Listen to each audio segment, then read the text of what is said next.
मुख से का करे, सब युग वीर हृदय से देशोन्नति रत रहा करे, वस्तु स्वरूप विचार खुशी से।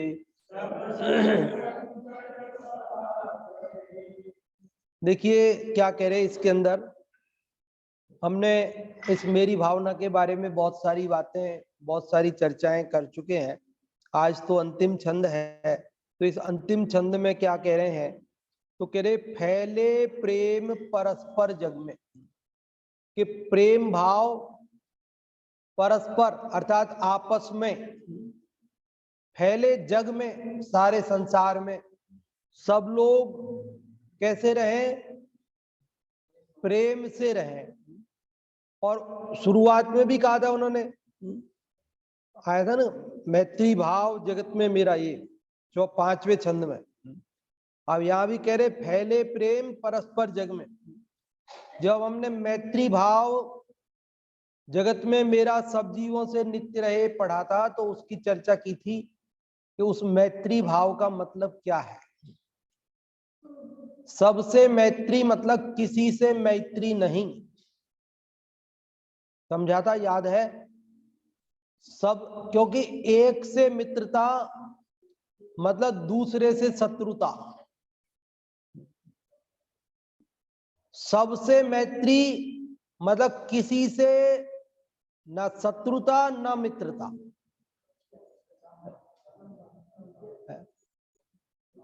अब वो उसका विशेष तो फिर उसी समय आपको जो ध्यान होगा, उसको पूरी बात को नहीं दोहराएंगे। तो हम ये बताना चाहते हैं, आज भी जो है उस टाइप की बात थोड़ी खुलासा कर दी आज उन्होंने। इसलिए उन्होंने कहा फैले प्रेम परस्पर जग में। अब फैले प्रेम परस्पर जग में, मैत्री भाव जगत में मेरा सब जीवों से, वही बात है यहाँ। अब वो जो खुलासा करके हमने वहां कही थी, उसके लिए उन्होंने यहाँ हिंट दे दिया। क्या हिंट दे दिया? फैले प्रेम परस्पर जग में मोह दूर ही रहा, कि सबसे प्रेम तो हो लेकिन मोह नहीं हो। है, यही तो फर्क है, यही तो अंतर है जो समझना है। वो कह रहे प्रेम तो सबसे हो लेकिन मोह किसी से नहीं हो।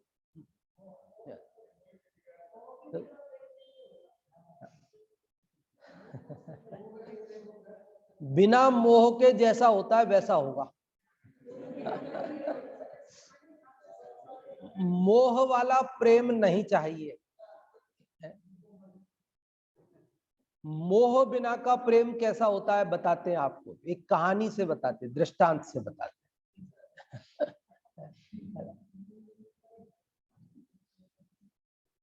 एक सेठानी के 4 पुत्र थे, है ना, और बहुत प्रेम प्यार से रहते थे, सबको एक दूसरे से प्रेम था। इतना प्रेम था कि शाम का भोजन तो सब लोग एक साथ ही करते थे। लेकिन एक दिन जब सेठ जी घर पे आए तो उन्हें अपने चारों बेटे दिखाई नहीं दिए। तो उन्होंने सेठानी से कहा कि कहाँ है हमारे बेटे, उनको बुलाओ, भोजन का समय हो गया। अपन सब प्रेम से भोजन करते हैं, तो आज भी सब प्रेम से भोजन करेंगे। तो सेठानी ने कहा, अरे अब बच्चे बड़े हो गए हैं, आप उनको ले लेके साथ में बैठते हो, अच्छी बात नहीं, थोड़ा आजादी भी दियो दे उनको, बड़े हो गए, अब उनकी मर्जी है, क्या है, थोड़ा 10 मिनट आगे पीछे भोजन कर लेंगे, उनको जब सुविधा होगी तब कर लेंगे। आप ऐसे क्या पीछे पड़े रहते हो उनके, आप तो भोजन कर लो, आपकी थाली लगा देती। सेठ जी ने एक बार तो कहा कि भाई बच्चे आ जाए फिर सभी भोजन एक साथ ही करें, क्योंकि प्रेम था ना। तो सेठानी ने कहा कि देखो ऐसा है, आप तो कर लो भोजन, वो आ जाएंगे सब करा देंगे, ठीक है। सेठानी ने जोरी करके सेठ जी को भोजन करा दिया। भोजन के बाद सेठानी बोली सेठ जी से कि एक बात बताओ कि क्या, कि एक व्यक्ति 25 साल पहले मेरे को 4 रत्न देकर गया था और आज वापस मांगने आया था, तो उसको देती कि नहीं देती? मैंने कहा कि मैं सेठ जी से पूछ लूं पहले फिर दूं। तो सेठ जी बोले इसमें मेरे से पूछने की क्या बात है, अपन कोई बेईमान आदमी थोड़ी है। कोई आदमी 4 रत्न रख के गया, वो लेने आया तो उस बेचारे के रत्न दे देती, उसको दोबारा चक्कर क्यों लगवाया? उसमें मेरे से पूछने की क्या बात है? जब उसके रत्न है, वो अमानती रख के गया तो वो लेने आया, दे देती। तो सेठानी ने कहा आओ इधर आओ, ले गई और एक कमरे में चारों बेटे सफेद चादर से ढके हुए थे। तो सेठानी ने कहा कि ये 4 रत्न मैंने लौटा दिए हैं। ये 4 रत्न 25 साल पहले मेरे को मिले थे और आज कर्म ने दिए थे मेरे को। आज कर्म मेरे से ले गया और मैंने दे दिए कि भाई उसके कर्म के दिए हैं, कर्म ले रहा है तो ले, दे दिए। मतलब उन चारों बेटों की एक दुर्घटना में मृत्यु हो चुकी थी। अब देखो, प्रेम तो था लेकिन मोह नहीं था। मोह होता ना तो क्या होता? बोलो, 4 बेटे जिसके हों बराबर के और चारों बेटे एक्सीडेंट में खत्म हो जाए भरी जवानी में, उस मां की क्या स्थिति हुई होगी, क्या होती होगी, क्या होती है? लेकिन वो माता जी, क्या अपने बच्चों से प्रेम नहीं था उनको? कि प्रेम तो खूब था पर मोह नहीं था। मोह अंधा होता है, मोह में विवेक नहीं होता। तो यहां विवेक खोने की बात नहीं, मतलब किस कोई से हमें लड़ाई झगड़ा नहीं करना है। फैले प्रेम परस्पर जग में, मतलब कोई लड़े झगड़े नहीं, सब आराम से जीवन यापन करे, एक दूसरे के लिए कोई बाधक न बने, लेकिन अंधा मोह भी नहीं करे। बोलो, आजकल क्या होता है? आजकल क्या मतलब, समझ लीजिए, अब कहीं कहीं कोई कोई तो मोह में ऐसे अंधे हो जाते हैं कि सामने वाले का अहित हो रहा है कि हित हो रहा है वो भूल जाते। प्रेम प्रदर्शित करने के लिए ऐसी ऊटपटांग हरकत करते हैं कि जिससे सामने वाले को तकलीफ होती है और उस तकलीफ की परवाह नहीं करते। एक के मतलब बच्चा था छोटा, तो वो जैसे होता है जब कितना 2-2.5 किलो का 3 किलो का जो होता है, तो उसको शुरुआत में सब हर महीने में तोलते हैं कि भाई कितना वजन बढ़ रहा है कि नहीं, ठीक से विकास हो रहा है कि नहीं। अब 1 महीने बाद वो मान लो 2.5 किलो का हुआ तो 3.5 किलो का हो गया। डॉक्टर ने कहा स्वस्थ है, बिल्कुल कोई दिक्कत नहीं, महीना भर में 1 किलो वजन बढ़ गया, बढ़िया है, फर्स्ट क्लास। फिर दूसरे महीने में फिर 1 किलो बढ़ गया, तो बोले बढ़िया, फर्स्ट क्लास, क्या दिक्कत है, अच्छा है, बढ़िया सा। अब 5-6 महीने के बाद अब 1-1 किलो बढ़ता जाएगा। अब नहीं बढ़ा वो 1 किलो, मतलब आधा किलो ही बढ़ा, पाव भर ही बढ़ा मान लो 2-4-6 महीने के बाद। तो वो माता जी टेंशन में आ गई कि मेरा बच्चा तो अब उसका विकास ही नहीं हो रहा है, अब वो तो वजन ही नहीं बढ़ा उसका, तो हर शुरुआत में तो 1-1 महीने में 1-1 किलो बढ़ा था, अभी तो बढ़ा ही नहीं। तो उसको समझाना पड़ा बड़ी मुश्किल से कि तुम चिंता मत करो। अब तुम सोचो, अगर हर महीने में 1 किलो बढ़ेगा, मतलब 1 साल में 12 किलो और 5 साल में 60 किलो का हो जाएगा। तुम्हें चाहिए ऐसा बच्चा? अरे उसका एक ठीक है, स्वस्थ रहना चाहिए, बीमार नहीं रहना चाहिए। अब उसका नॉर्मल जो बढ़ रहा है नहीं नहीं, इसका वजन नहीं बढ़ा, इसको कुछ खुराक लगाओ, इसको कोई विटामिन खिलाओ, कोई प्रोटीन खिलाओ, कोई डॉक्टर से पूछो, कोई दवाई दिलाओ। अरे मत परेशान हो, वो अपने समय के साथ में अरे डॉक्टर देख रहा है, आपने दिखा दिया, उसने कह दिया ठीक है, फिर आप काहे को टेंशन ले रहे हो। लेकिन कई माताएं ऐसे टेंशन करती हैं, जबरदस्ती खिलाएंगी, उसको पेट भर गया फिर भी और खिलाएंगी, दूध पिलाएंगी, और पियो और खा। क्या होगा उससे है? उस बच्चे का अहित हो रहा है, हित नहीं हो रहा है उससे, उसका अहित हो रहा है। लेकिन माता जी तो समझ रही मैं हित कर रही हूं। क्यों? क्योंकि मोह अंधा है ना, मोह अंधा। कितना भी खाए लेकिन पचेगा नहीं तो उससे क्या होगा? कुछ नहीं होगा, सब बेकार जाने वाला है। और थोड़ा भी खाएगा और पाचन ठीक होगा तो उसी से उसका काम चल जाएगा, कहां दिक्कत आएगी बताओ। पहले के समय में और आज के समय में कितना अंतर आ गया ना। पहले बच्चा कहता मेरे को खाना है, तो माँ कहती तेरे को तेरे पेट का आइडिया नहीं है, ज्यादा खाएगा पेट खराब हो जाएगा, इतना ही बस बस इतना ही। और अभी बच्चा कहता है मम्मी नहीं खाना, पेट भर गया, नहीं खाना। तेरे जबरदस्ती करने से क्या होगा? ये मोह है, मोह। समझ गए ना? क्या? अरे मैं ये कह रहा हूं, आप सब यहां बैठे हो, आपको सबको एक दूसरे से मोह है कि प्रेम है? प्रेम तो है, मोह नहीं है।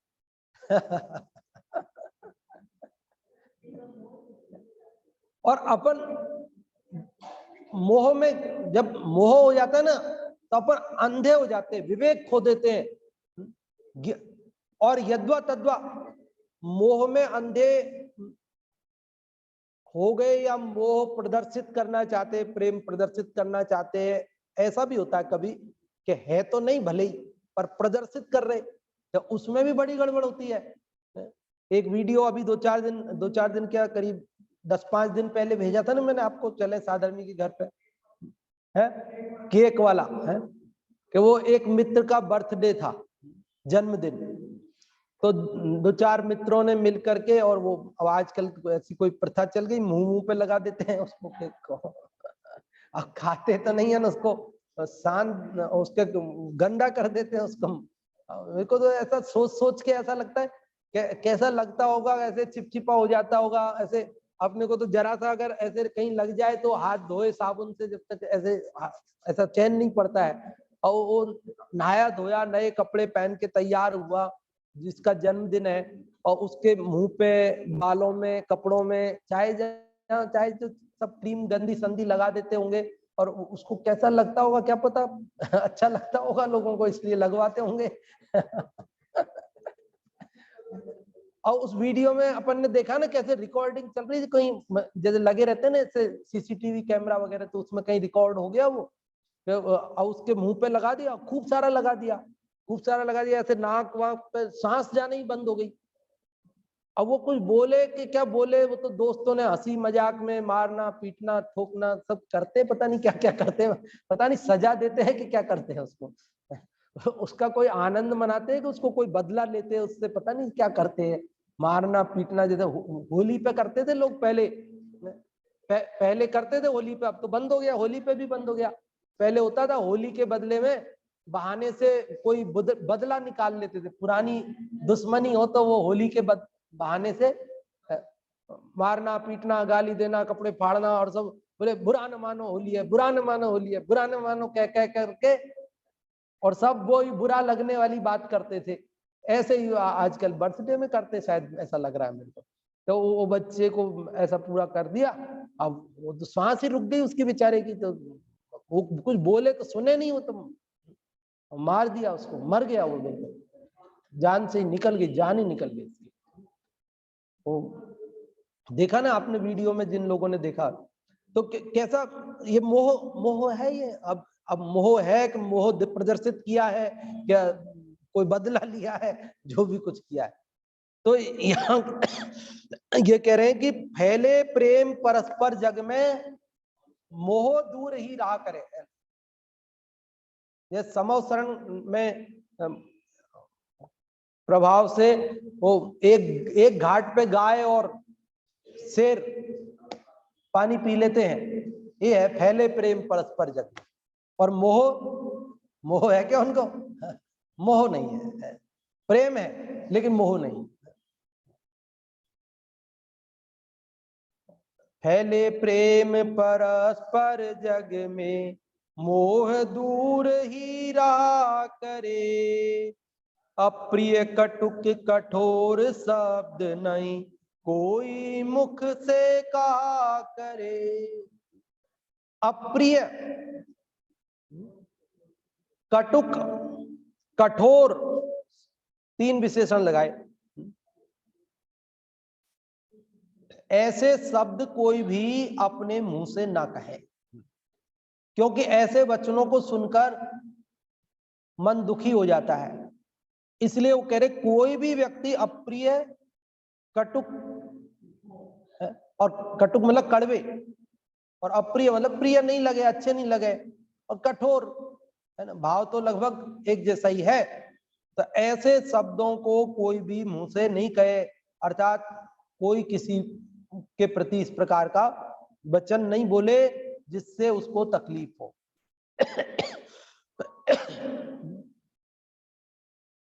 अरे अपन कोई, कई लोग बोलते साहब हम तो सत्य बोल रहे हैं, कड़वा लगे तो लगे। जो कड़वा है ना, कड़वा मतलब उसमें कुछ तो कमी है। कड़वा लग रहा है इसका मतलब कुछ तो सुधार की जरूरत है। तो साहब हम तो सत्य कह रहे हैं, कि सत्य कड़वा थोड़ी होता है क्या? लोगों ने कहा सत्य कड़वा होता है, सत्य कड़वा नहीं होता, सत्य तो बहुत मधुर होता है। फिर कड़वा क्या होता है? कड़वा तो हमारा जो उसके साथ जो हमारा आवेश, हमारा क्रोध, हमारा जो अभिमान वो जुड़ जाता है ना उसके साथ में, तब उसमें कड़वापन आ जाता है।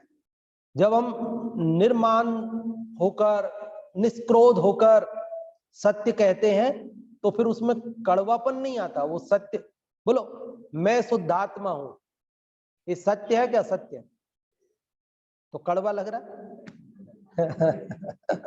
तो अहिंसा परमो धर्म सत्य है क्या? सत्य है तो कड़वा लग रहा है। तो सत्य कहां कड़वा होता है? हमारा कहने का ढंग जब गलत हो जाता है तब वो कड़वा लगता है। तो हम सत्य कह रहे, तो भाई सत्य कह रहे हो तो सत्य को भी तरीके से कहो ना। सत्य को भी तो तरीके से कह दो ना। सत्य के लिए अकड़ के कहना जरूरी है क्या? सत्य के लिए गुस्सा करके कहना जरूरी है क्या? इसलिए कह रहे अप्रिय कटुक कठोर शब्द नहीं, कोई मुख से कहा करे। एक कोई कवि ने ऐसा शेर लिखा, क्या लिखा? खुदा नहीं चाहता सख्ती बयान में, इसीलिए नहीं दी हड्डी जबान में। वो कह रहे सब जगह तो हड्डियां हैं, उंगलियों में हड्डियां हैं, सब में हड्डियां है ना, कान में भी हड्डी है, नाक में भी हड्डी है, तो जबान में हड्डी क्यों नहीं है? इसमें भी हड्डी होती नहीं। तो बोले इसमें हड्डी नहीं दी उन्होंने, बनाने वाले ने, उनके हम जो बनाते हैं ना, खुदा बनाते हैं ऐसा मानते हैं। तो बोले खुदा ने जब सब चीज के अंदर हड्डी लगाई, अंदर थोड़ा सा सहारा देने के लिए, तो ये जबान में भी सहारा देने के लिए थोड़ी सी हड्डी लगा देता है। तो बोले हड्डी नहीं लगाई, क्यों? क्योंकि वो चाहता था कि तुम कोमल कोमल बोलो, हड्डी लगा देगा तो कड़क कड़क बोलोगे तुम। वो नहीं चाहता था कि तुम कड़क कड़क बोलो, इसलिए उन्होंने हड्डी नहीं लगाई जबान में। समझ में आई कि नहीं लाइन? वापस बोलता हूं, खुदा नहीं चाहता सख्ती बयान में, सख्ती मतलब कड़कनेस, कटुक वचन नहीं चाहता था, इसीलिए नहीं दी हड्डी जबान में। इसलिए जबान जो हमारी है ना, जीभ, उसमें हड्डी नहीं दी उसमें। वो मुलायम है, तो मुलायम है तो मुलायम शब्द बोलो। है? क्या करें तो अपन बोलते हैं तभी तो ऐसी भावना भा रहे हैं कि नहीं बोले हम, जो कमी है अपने अंदर, इसीलिए तो अपन ऐसी भावना भा रहे हैं कि भाई ये कमी हमारी दूर हो जाए और हम जो है अप्रिय कटुक कठोर वचन बोलना हमारा बंद हो जाए, सबका बंद हो जाए और सब लोग मधुर बोलने लगे। ये चाहते हैं हम, ये भावना है हमारी। फैले प्रेम परस्पर जग में, मोह दूर ही रहा करे, अप्रिय कटुक कठोर शब्द नहीं कोई मुख से कहा करे, बनकर सब युग वीर हृदय से देशोन्नति रत रहा करे। कह रहे मैं तो युगवीर हूं, सब युगवीर बन जाओ। युगवीर जो जुगल किशोर जी मुख्तार कवि हैं, उन्होंने अपना उपनाम, कवि लोग अपना उपनाम रख लेते ना, जैसे निराला सुना, तो निराला उनका नाम थोड़ी, नाम तो उनका था सूर्यकांत त्रिपाठी, उनका असली नाम था सूर्यकांत त्रिपाठी, और निराला उन्होंने अपना वो रख लिया उपनाम। तो सूर्यकांत त्रिपाठी निराला। जैसे पंत, पंत सुना, तो पंत नाम थोड़ी उनका, नाम तो है सुमित्रा नंदन पंत, और फिर पूरा नाम हो गया सुमित्रा नंदन पंत। तो ऐसे इनका नाम तो है पंडित जुगल किशोर जी मुख्तार, लेकिन उन्होंने अपना उपनाम रख लिया युगवीर। तो एक तो कवि अपनी कविता में कई बार अपना नाम का उल्लेख भी करते हैं, अंतिम छंदों में लगभग, तो वो उन्होंने अपने नाम का उल्लेख भी कर दिया कि भाई युगवीर ऐसा कहते हैं कि सब लोग ही देशोन्नति में लग जाएं, और इस युगवीर शब्द का अर्थ भी अपन इसी में शामिल कर दें तो हम ऐसा भी अर्थ कर सकते हैं कि सभी युगवीर बन जाए। युगवीर मतलब अपने समय के वीर बन जाओ, युग मतलब समय। महावीर 2500 साल 2600 साल पहले के वीर थे, तो आज के वीर हम बन जाए, हम महावीर बन जाए, उसमें क्या है। बनकर सब युगवीर और हृदय से देशोन्नति रत रहा करें, कि हृदय से हमारे देश के प्रति भी हम समर्पित रहें, अपने देश की उन्नति के प्रति भी। देखो देश की उन्नति होगी तभी हमारी उन्नति है। अगर देश पिछड़ जाएगा, अगर देश कर्जे में चला जाएगा, तो हमारी उन्नति क्या क्या वक्त रखेगी, उसमें क्या वैल्यू रहेगी उसकी। बोलो देश के ऊपर कर्जा हो गया और मेरे पास बहुत पैसा है, मैंने करोड़ों रुपया बैंकों में इधर उधर सब जगह निवेश कर रखा है, और गवर्नमेंट चली गई घाटे में, गवर्नमेंट कर्जे में आ गई, फिर क्या होगा, मेरे उस पैसे का क्या होगा, मिलेगा मेरे को पैसा? कुछ नहीं मिलने वाला है, सब खत्म हो जाएगा। क्या करोगे आप पैसे का?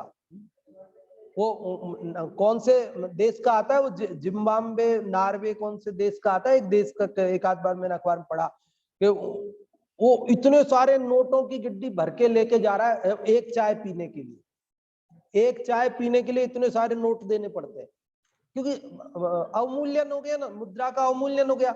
जैसे अपने रुपये का अवमूल्यन हो जाता है ना, $1 कितने रुपए में आता है अभी वर्तमान में है, कितना? 74 रुपए में $1 आता है। तो अंतरराष्ट्रीय बाजार से मुद्रा का नाप करते हैं ना, तो अभी हमारी मतलब 74 रुपए खर्च करो तब तो $1 के बराबर होता है। अब अगर हमारे देश कर्जे में हुआ तो वो घटता जाएगा, और 74 की बजाय 740 देने पड़ेंगे, 7400 देने पड़ेंगे, 74,000 देने पड़ेंगे। तो फिर क्या होगा कि हमारे पास इतने पैसे रखे होंगे तो उनसे खरीद तो हम कुछ सकते ही नहीं ना, मिलेगा तो कुछ है ही नहीं बाजार में अपने को। जो उस संबंधी समझते हैं ना, उनको तो ये बात आराम से समझ में आ रही होगी, मैं भी कोई ज्यादा इसमें नहीं समझता हूं, लेकिन थोड़ा सा आपको इशारा किया है। तो कहने का मतलब यह है कि देश की उन्नति में, समाज की उन्नति में, परिवार की उन्नति में ही मेरी उन्नति है। मैं केवल मेरी उन्नति कर लूं और परिवार की उन्नति नहीं हो, समाज की नहीं हो, देश की नहीं हो, तो हमारी क्या उन्नति बताओ।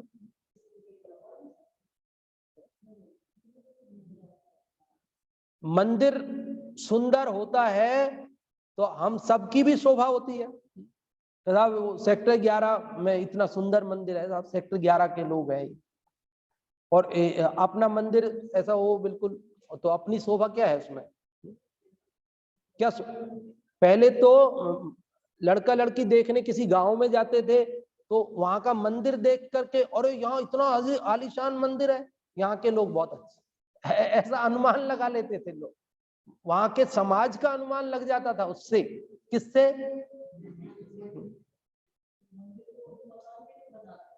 है? मैं लालसोट में था ना, वो पास में एक गांव है, वो गांव का नाम मेरे को याद नहीं आ रहा। वहां पे एक बहुत सुंदर मंदिर बनाया था, एक जने ने प्रतिष्ठा कराई, सब कुछ किया, अकेले व्यक्ति ने सारा खर्चा किया है? अकेले व्यक्ति ने, मतलब घर ही एक ही था, वहां गांव में एक ही जैन का घर था और आलीशान लोग आए, पंचकल्याणक देखा, मंदिर देखा, सब खूब प्रभावित हुए, सोचा इसके पास बहुत पैसा होगा, इसका घर तो देखे जरा, घर भी तो बढ़िया होगा इसका इतना सुंदर इसने मंदिर बनाया है तो घर कैसा होगा इसका, महल जैसा। देखने गए तो अरे घर तो एकदम सादा सिंपल और मंदिर शानदार है? हाँ बिल्कुल। तो मतलब कहने का, देश की उन्नति, हम ये सोचे कि हम तो अपना काम, अपनी उन्नति कर ले अपनी, ये सबकी उन्नति में हमारी उन्नति है और सबकी अवनति हो जाएगी तो हम अकेले क्या कर लेंगे बताओ? सब लोग गरीब होंगे, सब बेरोजगार होंगे और मैं धनाढ्य हो गया, लूट खाएंगे मेरे को, उनके खाने के लिए कुछ होगा ही नहीं उनके पास में, तो वो क्या करेंगे बेचारे? सबको खाने का मिल जाएगा, सबको रोजगार मिल जाएगा, सब पढ़ लिख जाएंगे, सब आराम से अपना काम करेंगे, सबका घर आराम से चलेगा, तो क्यों लूटपाट करेंगे, क्यों मेरे को परेशान करेंगे? तो इसलिए सबकी उन्नति में ही अपनी उन्नति है ना? ऐसे नहीं कि भाई मेरी उन्नति हो जाए और बाकी सबकी। तो इसलिए सबके प्रति मैं मतलब कल्याण की भावना बाता हूं कि सब देश की उन्नति के लिए। और क्या कह रहे हैं? वस्तु स्वरूप विचार खुशी से सब दुख संकट सहा करें, और वस्तु के स्वरूप का विचार करके सब दुख संकटों को खुशी से सहन कर। कल परसों ही तो पढ़ा था अपन ने अष्टपाउड में, सम्यक दर्शन होने पर वस्तु स्वरूप का विचार होने से आकुलता, क्लेश, क्षोभ अब समाप्त हो जाता है। कार्य बिगड़ने सुधरने आदि का भय नहीं रहता। कार्य बिगड़ जाए तो भी वस्तु के स्वरूप का विचार होने पर दुख मिट जाता है। कार्य बिगड़ जाए तो भी वस्तु के स्वरूप का विचार आए ना, भाई जाकर जैसे जाहि समय में जो होता सो जाद्वार सो बनी है, टरी है कचुनाही, कर ली नो निर्धार। तो ऐसा निर्णय हो गया कि जो जिस प्रकार से होना है हो गया, अब उसमें उसको चिंता करने की, टेंशन करने की, तनाव करने की, दुख मानने की जरूरत नहीं पड़ती है। यहाँ कह रहे वस्तु स्वरूप का विचार करे जीव तो सारे दुख संकटों को, अरे दुख संकट ही नहीं दिखेंगे उसे। जो वस्तु स्वरूप का विचार करेगा ना, उसे दुख ही भाषित नहीं होता, और उसे भाषित भी होता है तो यही भाषित होता है स्वयं किए जो कर्म शुभाशुभ फल निश्चय ही वे देते। भाई मैंने किया है, अब रोटी जल गई तो मैंने ही तो सेकी है, अब मैं किसको दोष देने जाऊं? मेरे हाथ की सिकी हुई रोटी है, जैसी है मेरे से बनी, जैसी मेरे को खानी है, करना क्या है उसमें? मैं किसको दोष देने जाऊं? भाई आपने मिठाई बनाई और वो बिखर गई, तो अब दोस्त किसको देने जाओगे बताओ? है हलवाई ने बनाई होती तो आप तो उसको तो उसके प्राण ले लेते आप। कि तेरे को पूरे पैसे दिए, तूने हमारा माल बिगाड़ दिया, तूने ऐसे कर दिया, और अपन ने खुद ने बनाई और फिर बिगड़ गई। बिगड़ गई, हम क्या करें बताओ? तो वस्तु स्वरूप का विचार करोगे तो शांति आएगी, और वस्तु स्वरूप का विचार नहीं करेंगे तो दोष देते रहेंगे, इसको उसको उसको झल्लाते रहेंगे, परेशान होते रहेंगे। अरे भैया, वस्तु स्वरूप विचार करके सब दुख संकट सहन करें। उसके 4 बेटे भरी जवानी में सेठानी के चले गए ना, एक साथ। कब चले गए? अभी पहली लाइन में। तो कहानी में गए, हकीकत में चले जाते लोगों को बताओ। और कह रहे उन सब दुख संकटों को वे वस्तु स्वरूप का विचार करते हैं तो सहज भाव से सहन हो जाता है, और वस्तु स्वरूप का विचार नहीं करो तो एक में ही परेशान हो जाएगी। 4 में से 3 तो मौजूद है, एक ही गया तो एक ही में मर जाए आदमी, आत्महत्या कर ले साहब। क्यों? कि वस्तु स्वरूप का विचार नहीं हो तो इतना टेंशन हो जाए, और वस्तु स्वरूप का विचार करे तो जो आया है उसे जाना है। जिसकी जब बारी आती है तब राजा राणा छत्रपति हाथिन के असवार, मरना सबको एक दिन अपनी अपनी बात। अभी इनकी बारी आ गई, हमारी बारी आएगी तो हमें जाना पड़ेगा। तो ऐसा जब वस्तु का स्वरूप ख्याल में आता है तब सारे दुख संकट खुशी खुशी सहन हो जाते हैं, और वस्तु स्वरूप का विचार आए बिना, क्रमबद्ध का विचार किए बिना क्या होता है कि फिर तो आकुलता ही आकुलता है, व्याकुलता ही व्याकुलता है। तो चारों लाइन का अर्थ समझ में आ गया आपको?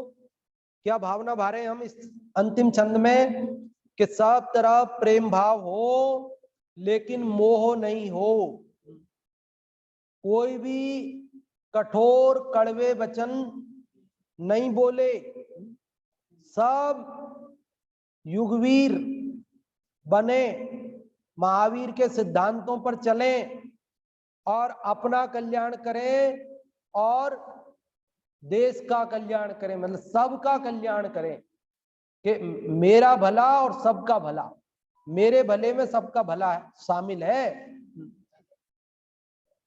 और वस्तु स्वरूप विचार खुशी से सब दुख संकट सा करें, और वस्तु स्वरूप का विचार करके सब संकट से, मतलब ये कह रहे हैं अपना भला विचारने में देश का भी भला होता है। सब मैं मेरा भला विचारूं और देश का भला हो जाएगा, हाँ ऐसा ही होगा। कैसे? देखो ऐसा कि मैं मान लो बिना टिकट सफर करता हूं ट्रेन में, बिना टिकट, तो इससे किसका बुरा होता है, देश का कि मेरा? बिना टिकट 100 रुपए का टिकट था और मैं बिना टिकट चला गया तो क्या हुआ? साहब मेरा तो भला हो गया, मेरे 100 रुपए बच गए, और देश का बुरा हुआ क्योंकि देश को रेवेन्यू नहीं मिला, राजस्व नहीं मिला, पैसा नहीं। कि भैया तू भ्रम में है, तेरा काम भला हो गया, तेरा बुरा हुआ है पहले तो, क्योंकि तूने जो 100 रुपए की चोरी की है ना, उस चोरी का फल तेरे को नरक निगोद में भोगना पड़ेगा। तो तूने अपना बुरा किया है, और अपना बुरा किया है तो देश का भी बुरा हुआ है कि भाई उसको राजस्व नहीं मिला। और तू अपना भला करता ना कि नहीं मेरे को चोरी नहीं करना, चोरी का पाप नहीं करना, ये लो भैया टिकट चलो, तो अपना भी भला हो गया और देश का भी भला। तो देश की उन्नति के लिए भी आपको कहीं कुछ करना नहीं है, आप तो बस इतना देखे जाओ कि मैं ठीक कर रहा हूं, मेरे अपने लिए ठीक है तो वो जग के लिए ठीक है, कहां दिक्कत है आपको? मैं अपने लिए भला कर रहा हूं तो देश के लिए भला हो रहा है। तो देश क्या है, आप और हम सबसे मिलके ही तो बना है। ऐसा नहीं है कि कोई मेरे को देश का भला करने के लिए मेरे को कोई कष्ट पाना पड़ेगा, दुख पाना पड़ेगा। अरे सब आनंद से रहो, सब न्याय नीति से रहो, सब प्रेम से रहो, तो सबका भला हो जाएगा, देश का भला हो जाएगा, अपना ही भला हो जाएगा, सबका भला हो जाएगा। अपने अलावा देश कौन है बताओ? देश अलग से थोड़ी, कोई जमीन का नाम थोड़ी देश है कि आप और हम सब मिलकर के ही तो एक देश का निर्माण होता है। और जब सब अपने अपने न्याय नीति से रहेंगे, प्रेम से रहेंगे, और प्रजातंत्र में है ना, जैसा दूसरे की स्वतंत्रता को बाधा न पहुंचाते हुए स्वयं स्वतंत्र रहे, क्या दिक्कत है? तो इस प्रकार का प्रेम भाव से रहते रहे तो देश की उन्नति, अपनी उन्नति, सब काम होते जाएंगे। तो आज अपन ने ये मेरी भावना का कौन सा छंद पढ़ा? 11वां और अंतिम छंद पढ़ा। तो आज अपनी ये मेरी भावना पूरी हो गई है। अगले शनिवार को अपन कोई अलग विषय चलाएंगे। और अभी आप लोगों ने, जिन लोगों ने भी मेरी भावना याद की है, वे आप लोग आपस में सुना देना और फिर नाम लिखा देना किसी के पास में। तो बाद में नामों की घोषणा अपन कर देंगे कि इतने लोगों ने ये मेरी भावना याद की है। और किसी के अभी 50 चल रही हो, अधूरी याद हुई हो, तो उसे आप पूरी याद कर लो और उसको सुना दो। छोटे छंद है, 11 ही छंद है, हिंदी के हैं।